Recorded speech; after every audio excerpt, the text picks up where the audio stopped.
जय श्री गणेश दोस्तों। हमारी आज की कहानी का नाम है चाल। कहानी अच्छी लगे तो प्लीज चैनल को सब्सक्राइब कर लीजिएगा। अब शुरू करते हैं कहानी। सारे काम अपने हिसाब से करती है। माँ बाप ने जरा भी नहीं सिखाया कुछ भी। कैसे उठना चाहिए, कैसे बैठना चाहिए। बाल तो देखो, घोड़े जैसी ऐसे कूद कूद कर चलती है। राधा जी ने कहा तो वहीं बैठे प्रिया के ननद देवर दोनों हंसने लगे। 2 महीने पहले ही ब्याह कर आई प्रिया को यह देखकर बहुत शर्म आई। जैसे भीड़ के बीच में खड़ा करके उस पर घरों पानी डाल दिया गया हो। प्रिया सोच रही थी, एक समय वो था जब शादी से पहले कॉलेज में सब उसकी चाल की तारीफ करते थे। उसके सधे कदमों के तो लोग दीवाने थे। दरअसल प्रिया हमेशा से पुलिस अफसर बनना चाहती थी, तो स्कूल के दिनों से ही इतनी प्रैक्टिस की कि उसकी चाल सधी हुई हो गई थी। लेकिन पापा की बीमारी के चलते उसकी शादी जल्दी हो गई और वो बहू बनकर राधा जी के घर आ गई। उसी चाल को यहाँ ससुराल में घोड़े की चाल कहकर बुलाया जाता है।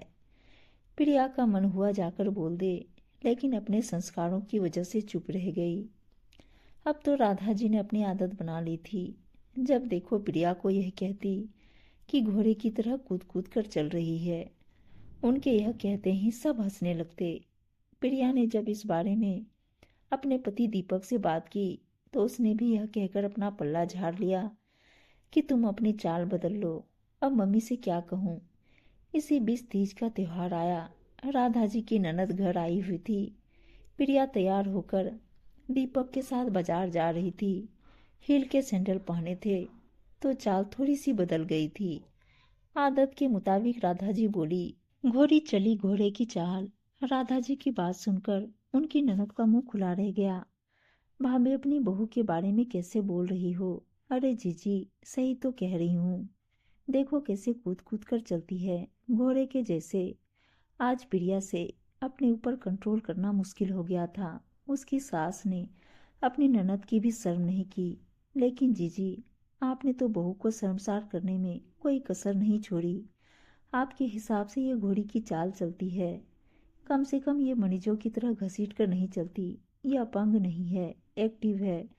घर के सारे काम भी यही कर रही है। सधे कदमों से चल रही है। मैंने तो सुना था कि इसकी चाल की पूरे कॉलेज में तारीफ थी। आपने जो उपाधि इसकी चाल को दी, मुझे नहीं पता कि आपने क्या सोचा, लेकिन आपने इतना नहीं सोचा कि आप भी एक बेटी की माँ हैं। एक दिन उसे भी ससुराल जाना है। अगर उसे वहाँ किसी बात पर कोई शर्मसार करेगा तो क्या आप उसका मुंह बंद कर पाएंगी। मुझे नहीं पता कि आपकी समस्या क्या है, लेकिन इतना जरूर पता है कि अगर आपको इसके अंदर कुछ और समस्या नहीं दिखी तो आपने इसकी चाल को ही निशाना बना लिया। क्योंकि यहाँ तो सब आलस के मारे मरीजों की तरह चलते हैं। अगर आपको इसकी चाल से समस्या थी तो आपने इस रिश्ते के लिए हाँ क्यों की। अपने जैसे ही कोई बीमार लड़की ढूंढती जो कछुए की चाल चलती। प्रिया एक पढ़ी लिखी लड़की है। उसकी चाल में एक आत्मविश्वास है जो आप कभी नहीं समझ पाएंगी। और जो आपके बच्चे आपकी हंसी हंस रहे हैं, वो भी शायद भूल गए कि उन्हें भी किसी की हंसी का पात्र बनना पड़ सकता है। अभी भी वक्त है, संभल जाइए। बहू को शर्मसार करना बंद कीजिए। कहीं ऐसा ना हो कि बहू का मुंह खुल जाए, फिर आप कहोगी कि बहू बहुत बोलती है। ननद की बात सुनकर राधा जी सकते में आ गई। इन सब बातों पर तो उन्होंने गौर ही नहीं किया था। उन्हें अपना हाल और अपना समय याद आ गया जब उनकी सास ने उनकी कमियों पर भी पर्दा डाला। अचानक ही उन्हें बहू की जगह अपनी बेटी दिखाई देने लगी। राधा जी ने अपनी ननद से माफी मांगी। प्रिया भी समझ गई थी, अब उसे इस तरह शर्मसार नहीं किया जाएगा। वो भी पति के साथ बाजार चल दी। घर से निकलते ही दीपक ने पूछा, क्यों, कैसी रही। अब तुम मुझसे शिकायत नहीं करोगी। मतलब आपने बुआ जी को।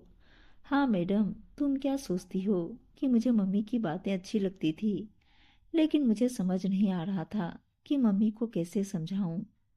क्योंकि मैं कुछ बोलता तो वो मुझे जोरू का गुलाम कहकर रोना शुरू कर देती। फिर घर में खूब हंगामा होता। जब पिछले हफ्ते मुझे बुआ जी के आने का प्रोग्राम पता चला तो मैंने उनसे बात की। उन्होंने कहा कि वो सब संभाल लेंगी। और देखो, आज बुआ जी ने ये बात हमेशा के लिए ख़त्म कर दी। प्रिया खुशी से दीपक से लिपटने को हुई तो वो बोला, अब जल्दी चलो, कहीं कोई बाहर आ जाए। प्रिया हंसी और बाजार के लिए चल दी।